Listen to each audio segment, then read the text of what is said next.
Hello, this is Jelelle Awen, and this is a live stream today, and maybe you're catching it live or you will take it in later, and I'll be sharing it on my SoulFullHeart Experience channel, so if you can't make it live, you can take it in there. And I'm already seeing some familiar names, so thank you for joining me. And this happened rather spontaneously.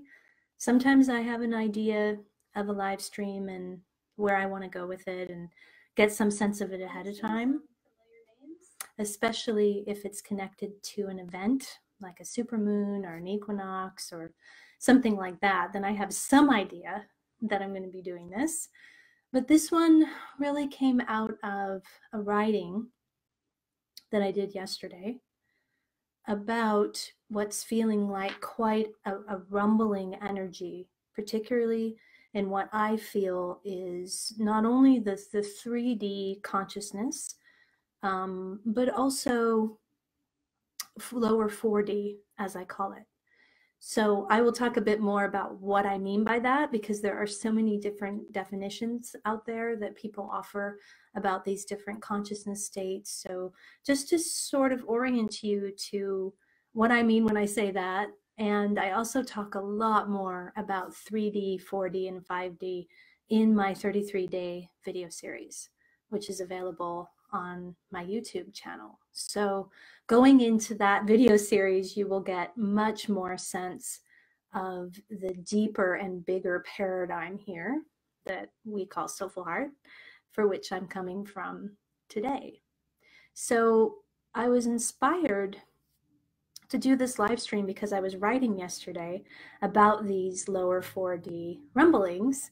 And then I mentioned, oh, you can do a meditation to unplug from what I call the matrix of, and a matrix, you probably everyone watching this has seen the movie, but essentially a matrix is a thought system or a programming or conditioning or way of living your life that is often more polarized.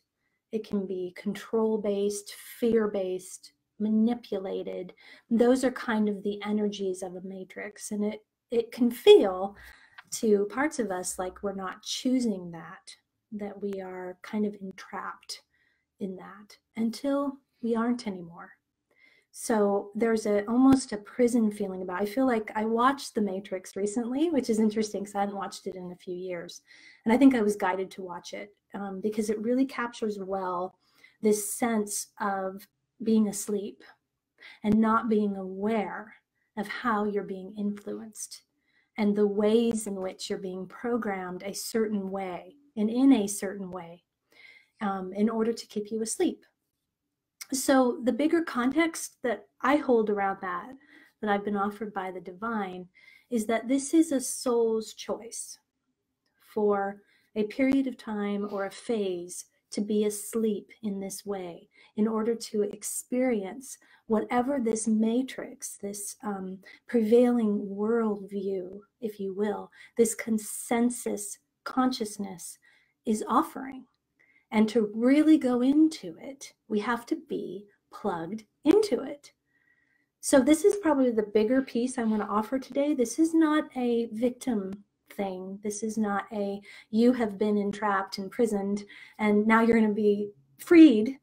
Well, there is a liberation in it, but really it's that your soul is ready.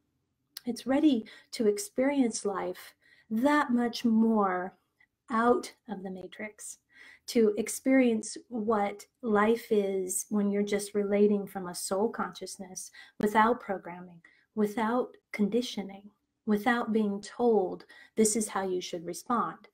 And this is essentially what's happening with ascension, is that we're coming back to that place of true sovereignty, also connected to divine will.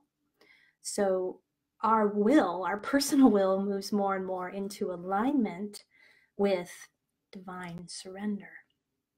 So we all, I think, individually, are in our own stages and phases of that process of unplugging. So today I will guide you in a meditation that has sort of a drama around it. You know, it has this unplugging aspect to it, and maybe you'll feel a lot from it. Or maybe you'll just feel, oh, that's another layer. I just got another layer that I didn't know.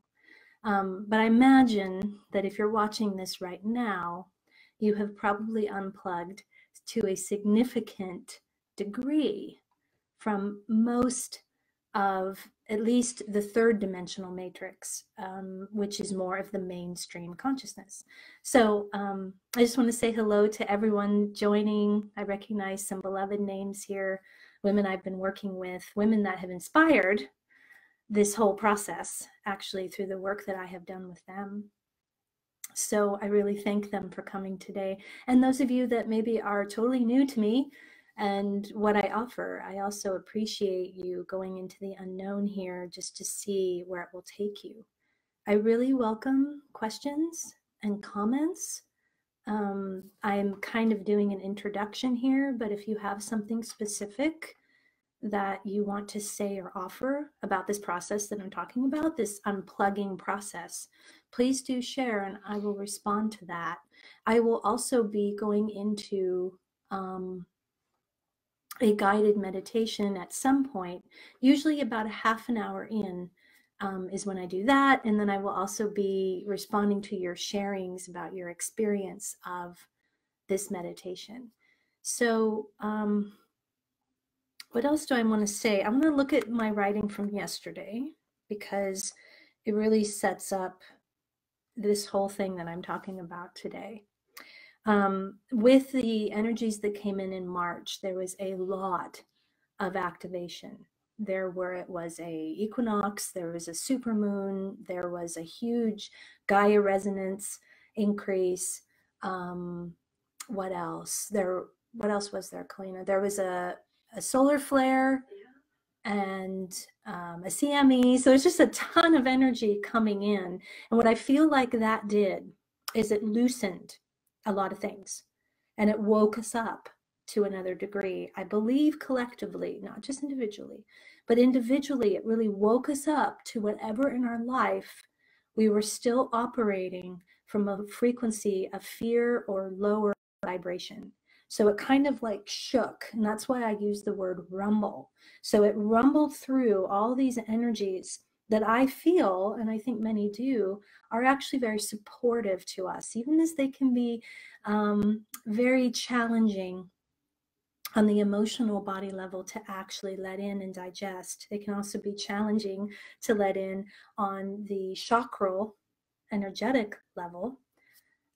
They can also be challenging to digest into the physical body.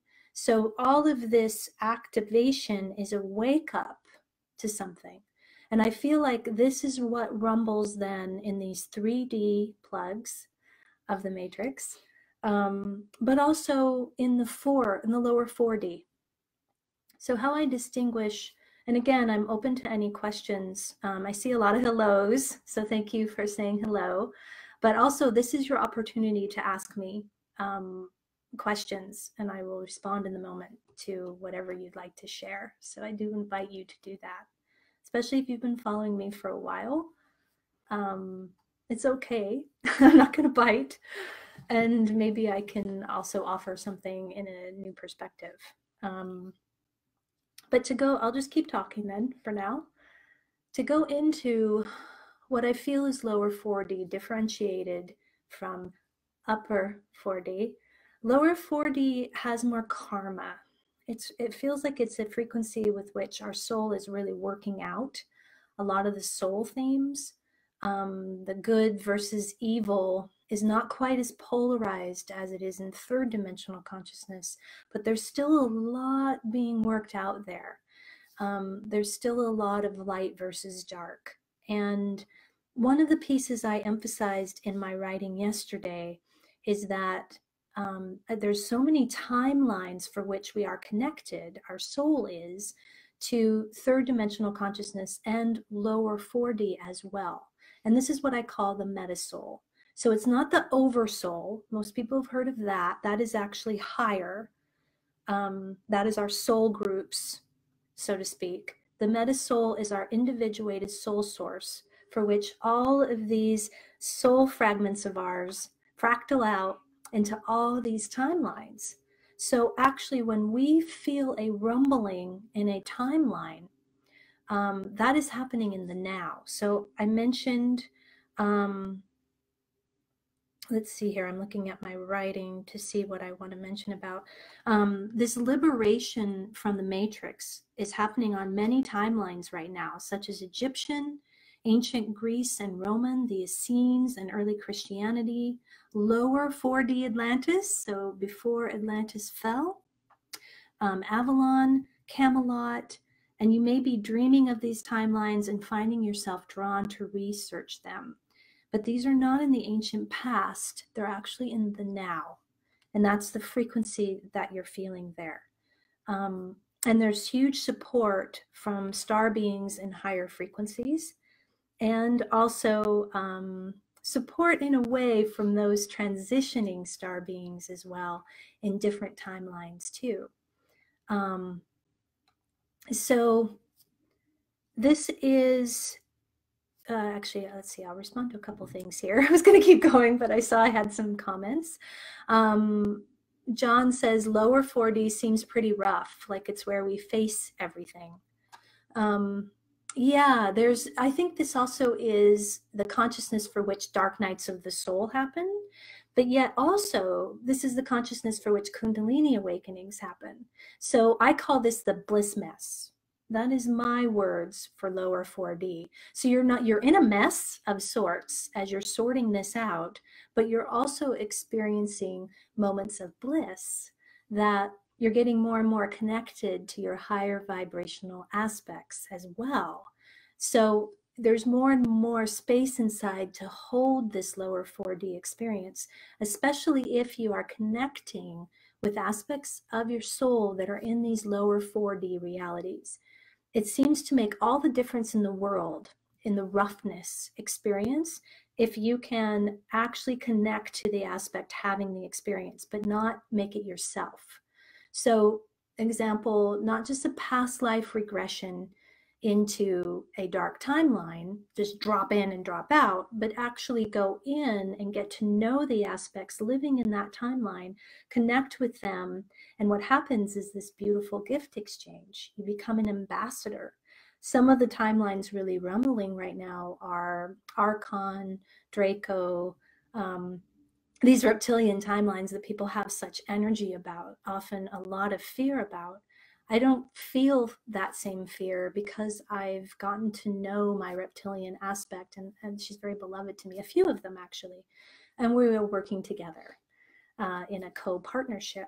So this is where you can go when you actually access these 4D timelines. So I use timeline a lot because what it does is, instead of just getting caught into the mire of this lower 4D awakening experience of bliss mess, you can actually go into the timelines specifically. The more specific that we can get about what we're experiencing, the more power we have to digest it, and the more empowering it becomes. So what I talk about a lot in sessions is that, remember, there's a reason. There's a reason for all of this. So even the things that are playing out in this life, with birth family, for example, connect to something happening in the soul. These are soul themes playing out. And actually, very often, these are the same that our birth family in this life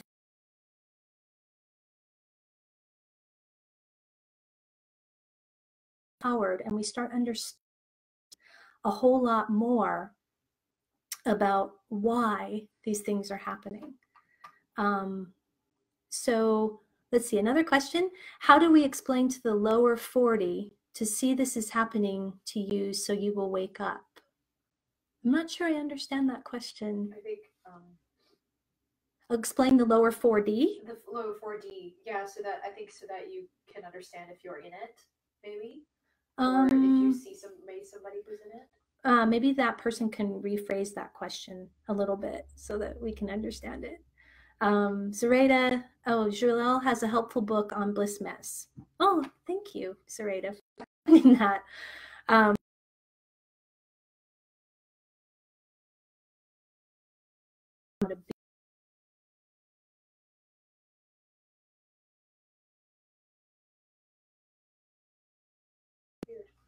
Do you see that too?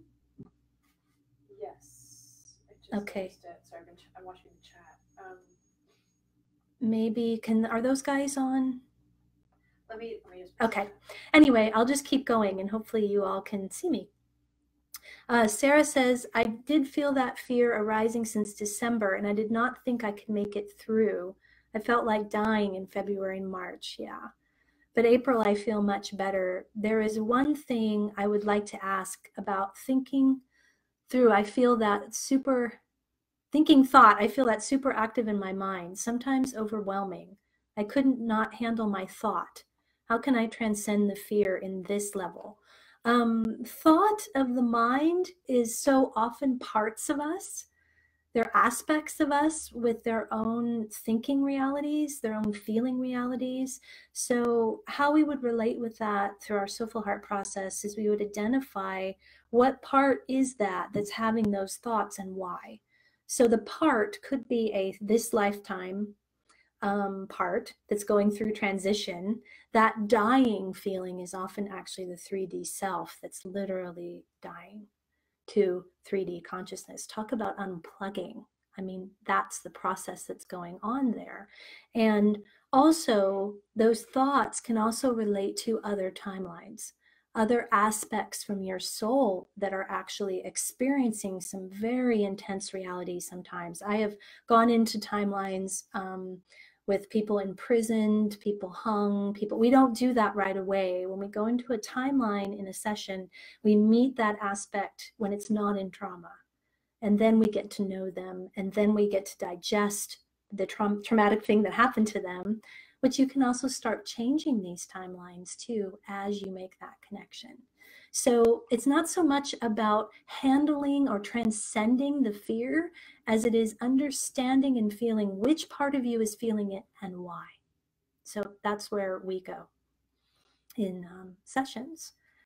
So Kalina shared Bliss Mess. I shared the whole book's link. She shared the book's link, yes. Andrea, can the inner protector die? Mine collapsed yesterday in these crazy energies right now. Since then, he is in a process of dying. I support him with my love.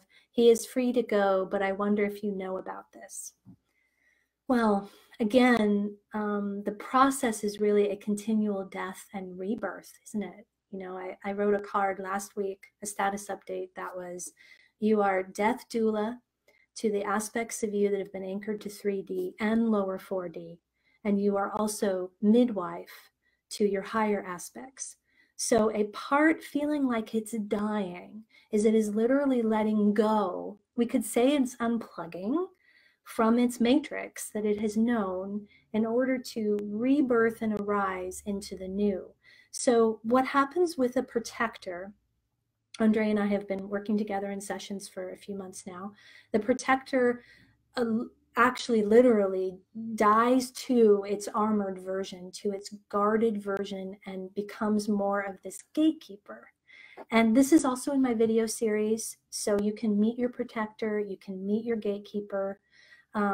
So I just think, Andrea, that yours is transitioning out of a certain mode of protection and moving more into that gatekeeper. So it's actually, I would hold that, yeah, I support him with my love. That's exactly what he needs in this case.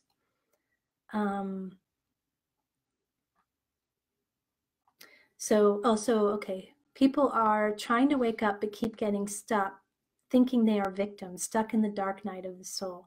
How do you help them identify truth? I feel like all we can do really is our own processes around that and continue to hold our dark nights in an integrous way and keep moving more into love and sharing from that space. And those that resonate with that will find you and those that need to go through their dark night need to be, because I'm glad you brought this up, because even this idea of the matrix and the unplugging, if you Google that, you'll be amazed, I think, or you all probably know this, but the fear-based energies around this concept are quite strong. So I would say those are aspects that are still in it. They're still in that reality, and they have reason to be afraid. So I don't judge that. That's just where they are in their consciousness. And if they came to me, for example, and I've had people come to me in that quite locked down fear state where things are attacking them and that's their experience, then we go into that. We actually go in to that timeline where they're experiencing that, meet the aspect that's experiencing it, and bring a whole lot of love to begin to free that up. And we become these ambassadors of love, but it really has to start from within. And as that happens within, then your truth just gets more and more potent on the outside, and those that resonate will be drawn to you, and those that resist will fall away. So this is the process I have found anyway for myself.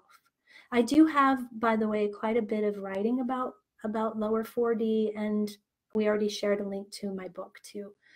So that might be something you could share with somebody, or even this video as a bridge. All we can really do is bridge to people. This is a hard learned lesson sometimes. All we can really do is bridge to them and invite them to explore. Even in the Matrix movie that I just watched, Morpheus says to Neo, I can only show you the door, you have to walk through it.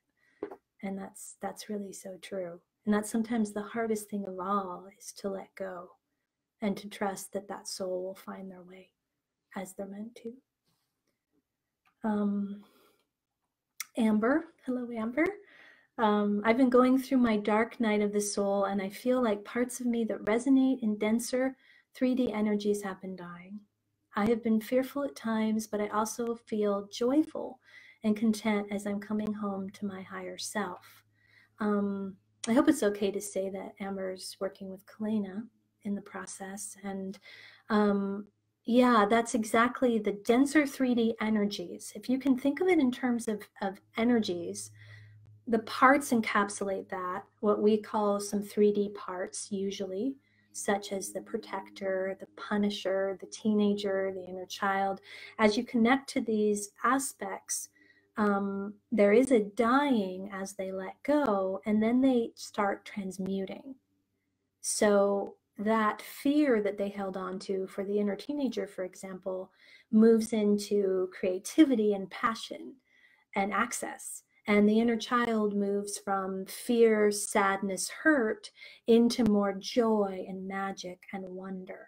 The punisher moves from that punishing, judgmental energy into humble discernment and intuition. And the protector, as I already mentioned, moves from guarding to guiding. So yes, there's a dying to the fear, but there's always a birthing to the new that goes along with it.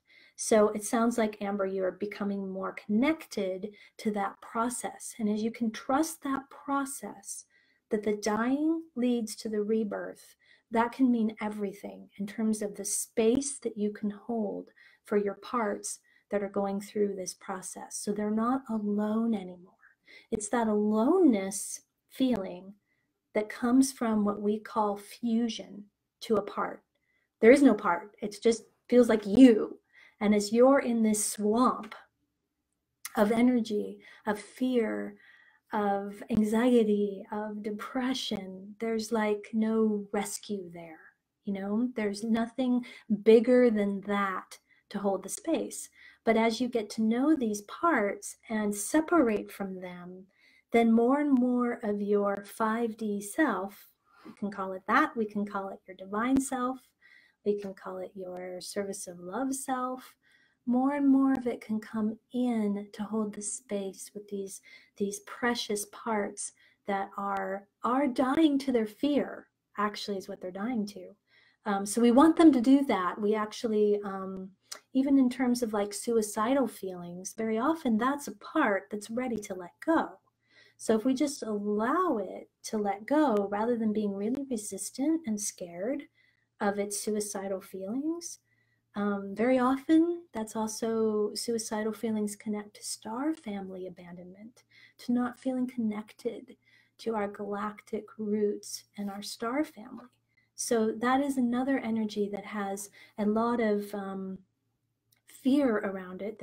This feeling of dying, of wanting to die, can have so much fear around it, but actually it's a good thing in the sense that that part is ready to let go. It just needs a death doula. It needs a midwife. It needs an energy that's not going to be afraid, that's going to hold it with love, that's going to allow it to release. So I appreciate what Andrea and Amber are offering here about, yes, it feels like dying and it feels like a dark night, but there's also this bigger energy inside of me that can hold this, that can actually respond to this without fear and with increasing levels of trust.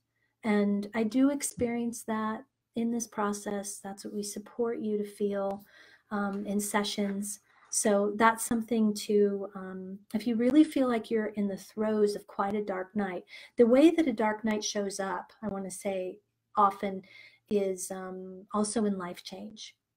And sometimes that life change is your choice, and sometimes it feels like it's happening to you. So that can bring up a lot of sense of things collapsing. It can, or if you're more anchored into divine trust around that process, then you're going to feel it more as a death and rebirth, an important cycle that's happening for you, that you actually need. So I'm going to go into the meditation in just a moment. But Santa Maria says suffering is there to heal you. I agree with that. One differentiation I want to make to that is that there's a difference between allowing pain to move through in a therapeutic healing way and suffering over suffering. So some people that come to me have been suffering over suffering for years. And that is not actually productive in terms of moving into your higher timeline and healing. Suffering over suffering is where you've almost become locked down into a dark night, and there's not enough view there. This is usually parts that do this from this life, and sometimes it's a soul theme to suffer over suffering. It usually is. So you might find many timelines with this theme of suffering over suffering. I like that distinction. That's kind of a mental way of looking at it. It's really feeling, what is your relationship to your suffering?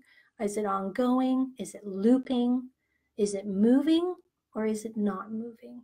And the movement tells you that you're working with pain in such a way that it's healing something. And Zareta. I did a process supporting the part of me that wanted to die, and it has been incredibly liberating. Yes, I was thinking of you, Zareta, when I mentioned that. Yeah, the supporting rather than resisting. It sounds really simple, but we're not always conscious of the ways in which we're resisting something. I believe we become conscious of that when we separate from the energy, when we're looking at what part of me wants to die and why. And then suddenly you can see the part, it's clear, and you can hold space. We can't hold space for something that we are. We're just, again, fused to it, and there's no way to be with it in some kind of compassionate sense. So when we're looking at lower 4D, this is going to become really important to our own processes of what comes forward from shadow for us to feel and look at, but also collectively, how we respond to disclosure, how we respond to other people's reactions to the things that are going to come out, how we continue to feel about everything that gets revealed.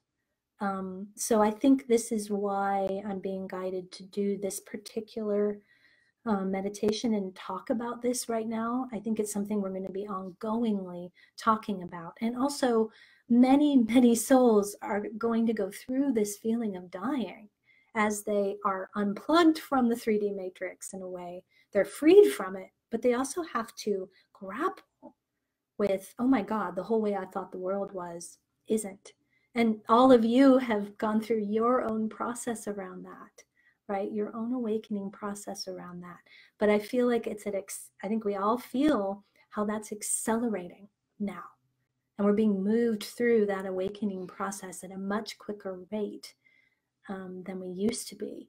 So those of us that are on the forefront here of having gone through the dark night and the soul awakenings, been in the bliss mess, in some cases for several years, if not longer, we're the ones that these newly awakening souls are going to be looking to for, how do I get through this? How do I navigate this? If we're still caught in our own death and rebirth cycles, if we're still suffering over our suffering, we cannot be and provide the beacon that these souls are going to need. And it's going to be critical. There are many souls, I already feel it, you probably do too, that aren't going to be able to make it through, that are going to choose to leave as these different realities are coming to light. So as much as we can provide this heart beacon that comes from the embodied digestion of these realities, the more we will be able to serve those souls that are walking this out. Marcy, the truest work of service. Yeah, and I think this is how I relate doing this work yourself, holding these death and rebirths for these parts of you in this timeline and other timelines hugely serves the collective. I believe it is the way to serve the collective because you get clear of something. You move through something. You come to the other side of something so that when you are moving into your service of love expression, whatever that looks like, maybe you already know what that is, but maybe it's not so clear at this point. You will have reconciled something inside of your own being that is going to be very valuable to others. And I believe that is what people feel in me. It's a product of a process I've been engaging with for 15 years with different parts of myself.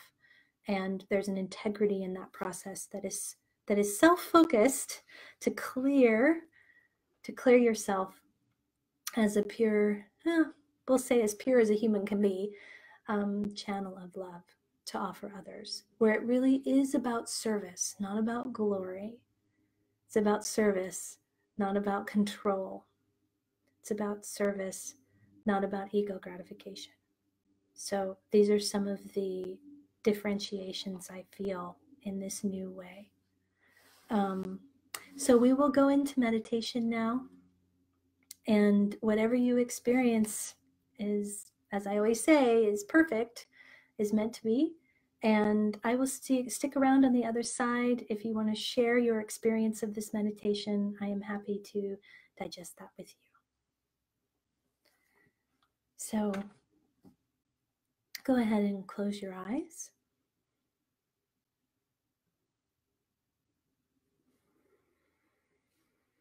I'm going to catch my breath here for a moment.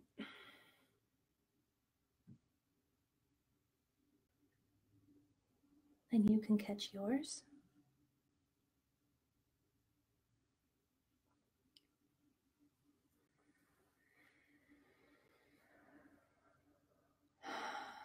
Kalina just exhaled. That was a good exhale. Yeah, just inhale, exhale. Turning that focus inward should feel like coming home.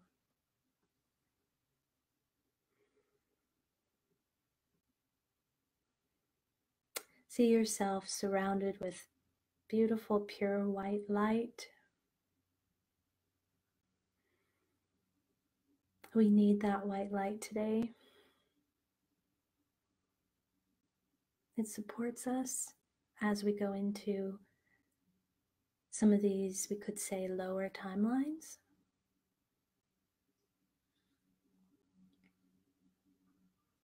call in whatever support you'd like, divine support and angelic support. I was already feeling Mother Mary here with us and Metatron. Whatever works for you. I feel them offering this feminine and masculine comfort,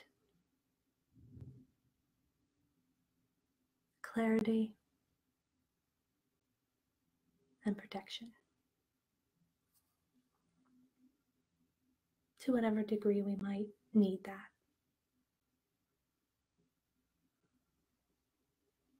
I'm also feeling, she wants me to mention her, my Arcturian guide named Bink. Maybe you're connected to the Arcturians. They have a wonderful energy.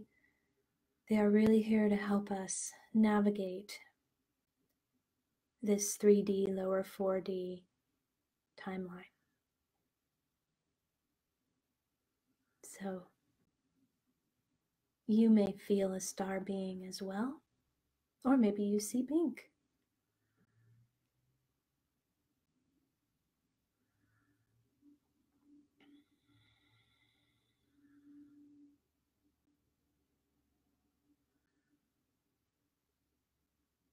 What I am seeing as the meditation is actually we will go down a path in the forest,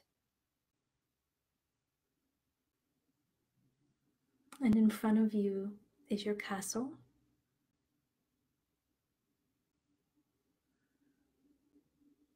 This castle represents your essence, and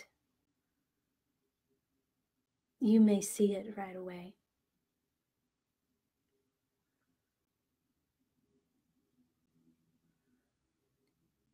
Or you may feel it.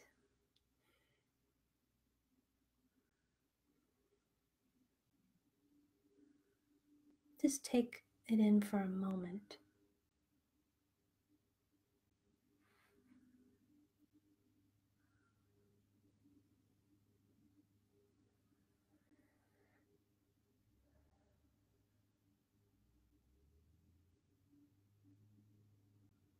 And I want to invite, I'm being guided to invite your protector.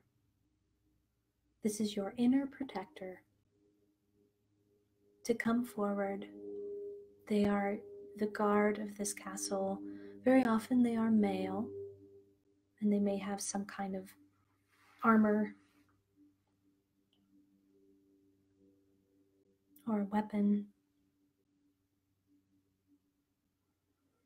You might be very familiar with yours if you've been doing my meditations. So they might come right away. If you just get some sense, you can't get that clear about them, that's okay too. But I want to have them come with us as we go into the first stage of unplugging here.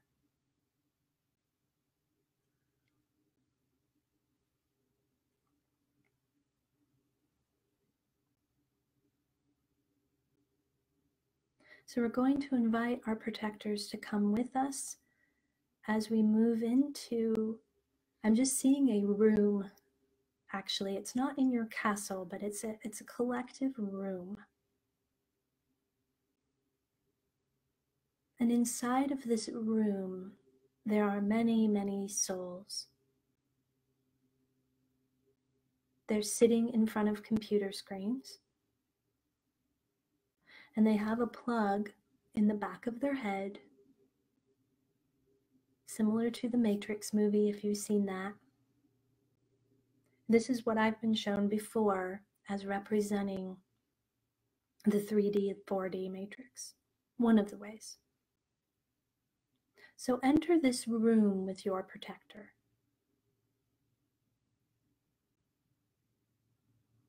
Notice how you feel, how the people feel. They may feel a bit like zombies or just not there.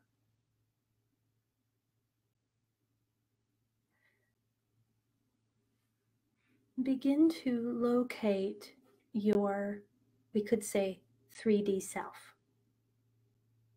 What I think you will experience is that one of these souls starts vibrating or lights up.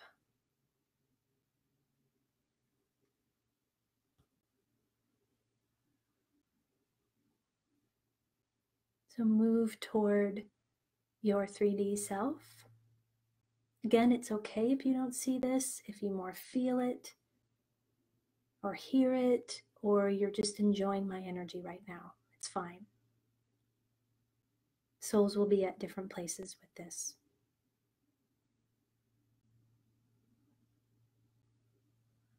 As you locate your 3D self, notice if your computer screen is still on or off. And notice if there's a plug in the back of your head or something connecting you there. It may not be a plug, you might see a cord, an energy cord, something like that. You might have your computer off and no plug, or you may feel this connection, this plug I'm talking about.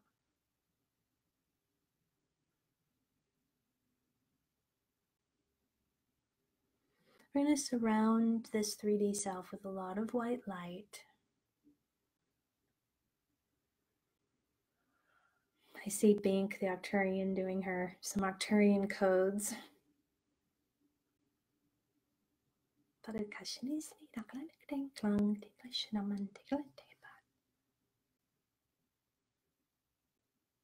Around this 3D self.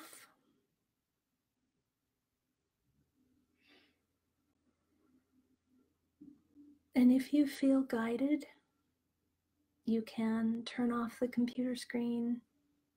Your 3D self can help you do that. And you can help them unplug. You can dissolve the plug.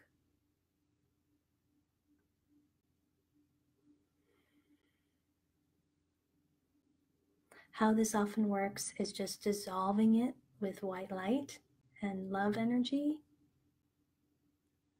This is the causal chakra in the back of the head. It usually connects to our galactic consciousness.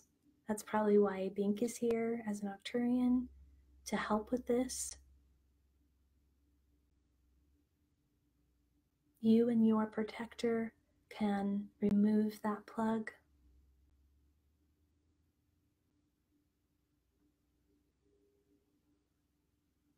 If you do that, then offer the back of your head, that causal chakra, lots of attention, lots of good energy. White light or green light, pink energy, whatever's soothing to you. You might even put your hands back there.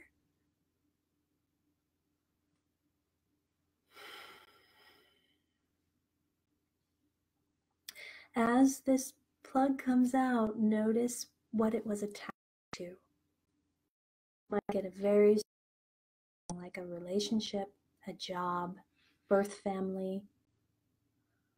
It might be from this timeline, or it might be from another. If you've been connecting to another timeline like Atlantis or Avalon or Egypt, maybe you suddenly get an image of that.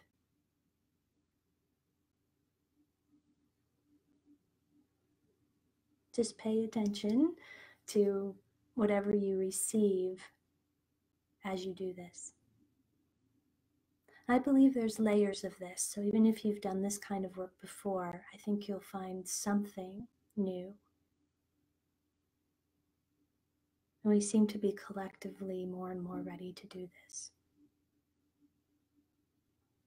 One of the things you might see here is what I wrote about called hive mind or one mind, which is an AI, artificial intelligence program. You might see a reptilian face or a snake or something like that, or feel those energies.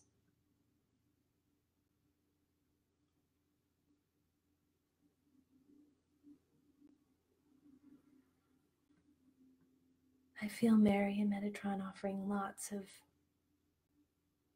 healing energy to you and your 3D self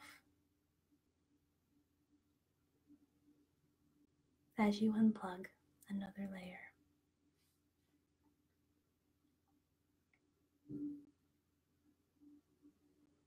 And you can now invite this 3D self to leave this room. It's no longer needed to be in here anymore. This was necessary for the time that it was. And you can move them out into the castle grounds if they'd like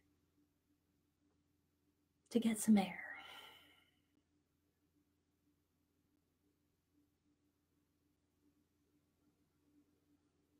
And how far and how deep you take this process is completely up to you and where you are right now in your awakening.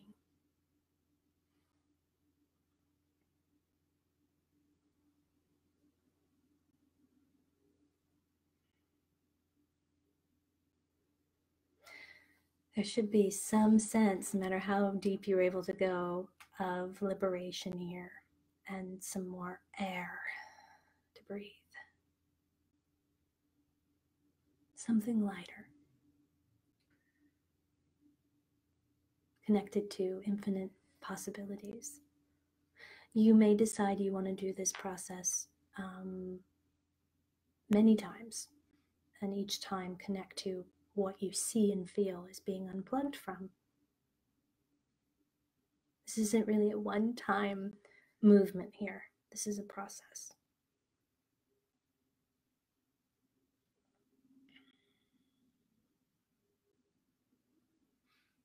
So Mary and Metatron are going to stay with your 3D self as they adjust to this new air. And we will open our eyes, beginning to come back to the present.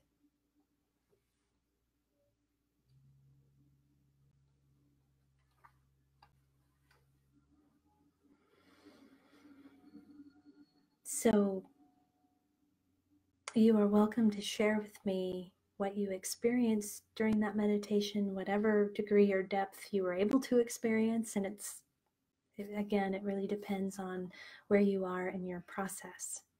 So I'm certainly open to taking that in.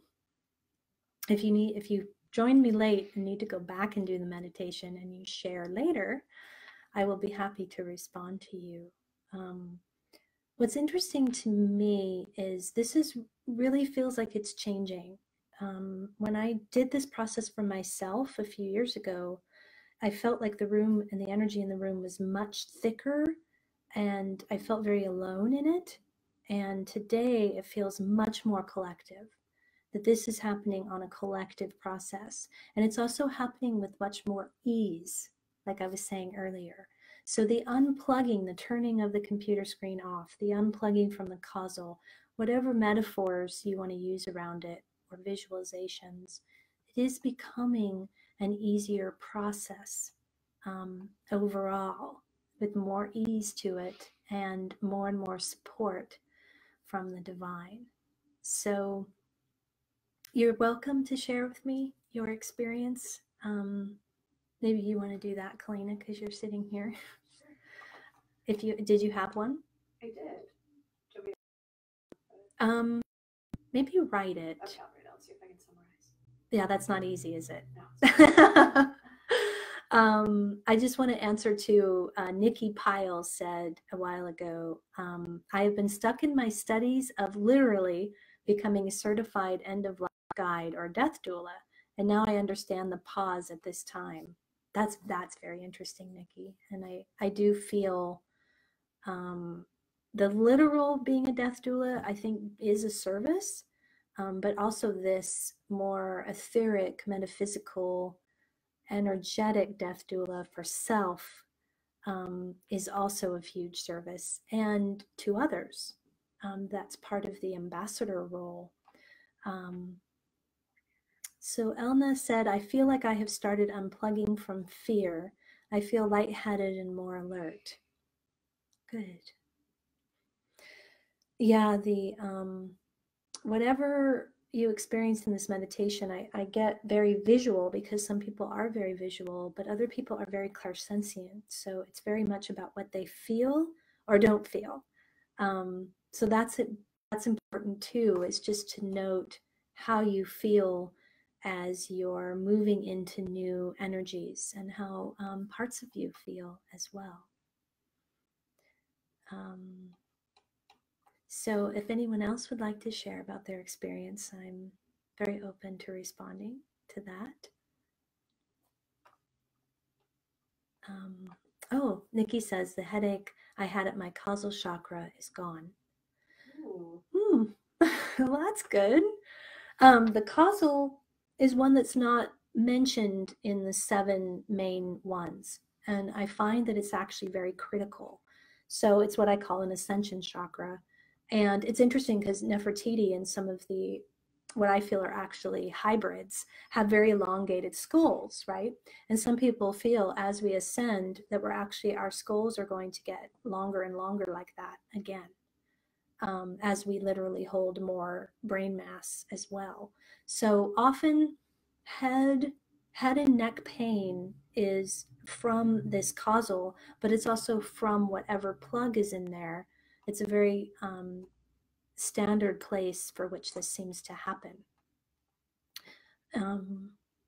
Gabriel said, my forehead has been tingling and having little muscle spasms since the unplug.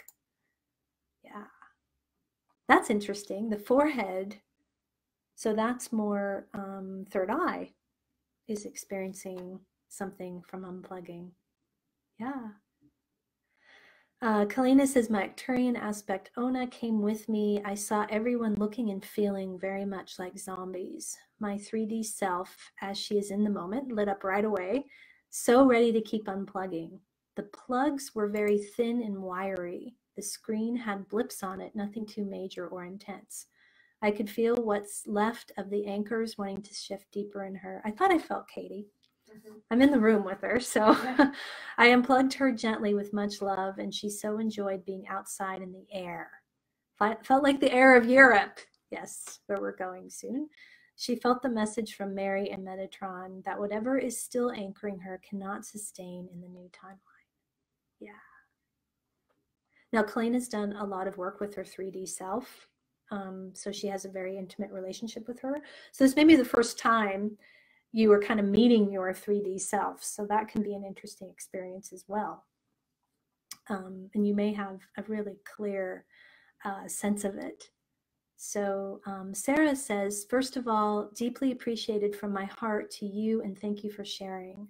I can unplug my 3D and the screen was off, and she ran out of the room happy.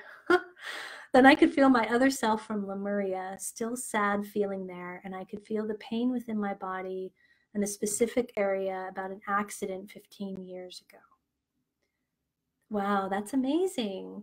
So that 3D self is often just waiting for a connection so they can be freed, which they're freed, and then sometimes that leads to some of the dying experience we were talking about earlier. And definitely the Lemurians are here to support us as well. They often have feelings about being in Earth for so long, but they also are a beautiful energy, a grounding energy.